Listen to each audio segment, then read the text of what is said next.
Hey, what's up everyone? Here's Gors Horror Movie Month, number 11, and this time I am going to review The Collector. This time it is a horror movie, so it's been a few reviews since I actually reviewed a horror movie. So, this one's a horror movie, don't worry about it. No video games this time. Yeah, let's get straight into the review, but before I do, let me say this is going to be an unedited audio review, whatever you want to call it. It's going to be unscripted, it's just going to be me rambling on. So if you don't like that, then go away. If you do like that kind of stuff, then sweet, keep listening, alright? So, anyway, here goes the review for The Collector. Okay, now the story starts off with Arkin, who is pretty much a regular Joe. He's just, he's a guy. He works and stuff, and he has a daughter and a wife. And the thing is, he really needs money bad, because his wife and his daughter are in debt with a loan shark. Okay, his daughter not, but his wife is in debt with a loan shark. And the loan shark, if he doesn't get his money, he gonna kill him. So, he gonna kill both of them, I guess. They insinuate that they're both gonna die. So, what he does is that he's going to go and rob his employer. So he's gonna rob this family of people he's working for this, really valuable jewel or whatever. And he does that, he goes in, he's like, oh, I'm being all sneaky and stuff. He gets attacked by a dog. He's like, oh, okay, I'll shake it off. I don't remember them having a dog, but whatever. And then he goes inside, and then he finds out, after a little while, that they've actually been captured, pretty much. They've been kidnapped in their own house, and they're being tortured. And the whole house is set up like a big booby trap.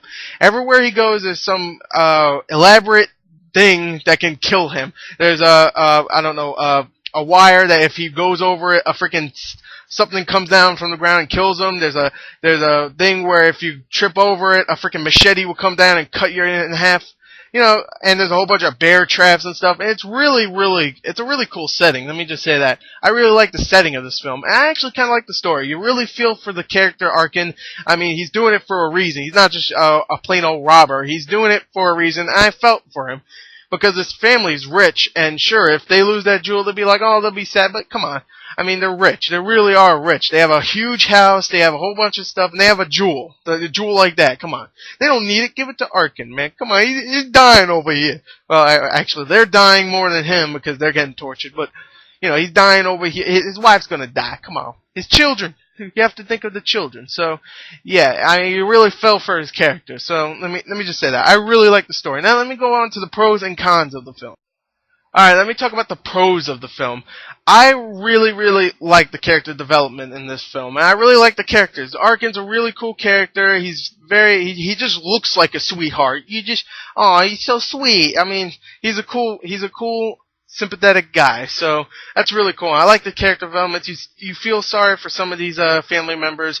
One thing I didn't like, though, this isn't really a con, I'll just throw it out, that of course, the family has to have one of those daughters that's kind of like a whorish kind of girl, and of course she brings home a date and something happens with that, and yeah, it's kind of annoying when you always have a character like that in every freaking horror movie.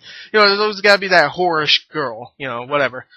So yeah, that's one thing I didn't like about that pro, but most of it I really like. The gore in the film is actually really good. The blood in the gore is really nice. They don't use it too much. Like, some characters just die by freaking getting stabbed a couple times. So, that's kind of cool. Some characters get killed by getting gutted. So, whatever. I mean, there's a lot of gore, but it's used pretty well. It's not like Saw or something where every freaking trap is some really gory mess. So, yeah. That's really cool. I like that. The story, like I said before, I really like the story. I like how it's set in. I mean, we've seen stuff like this, like The Stranger, or that's what it's called, The Strangers? That's what it's called? Yeah, that movie. It's kind of like that. They're kind of like kidnapped. Not really kidnapped. They're being stalked in their own house. And this one, they're really kidnapped, and in their own house. And they're being tortured. And The Strangers was kind of like that also. And I really like that plot. Not many movies besides maybe The Strangers have done that. So, I really like that story. The acting is fantastic. Josh Stewart, I hope I see him in more freaking films, because he's a really good actor, and he really holds this film together. I mean, this film isn't, it wasn't gonna get, if there was a different character and a different, actor, this movie wouldn't have just been crap.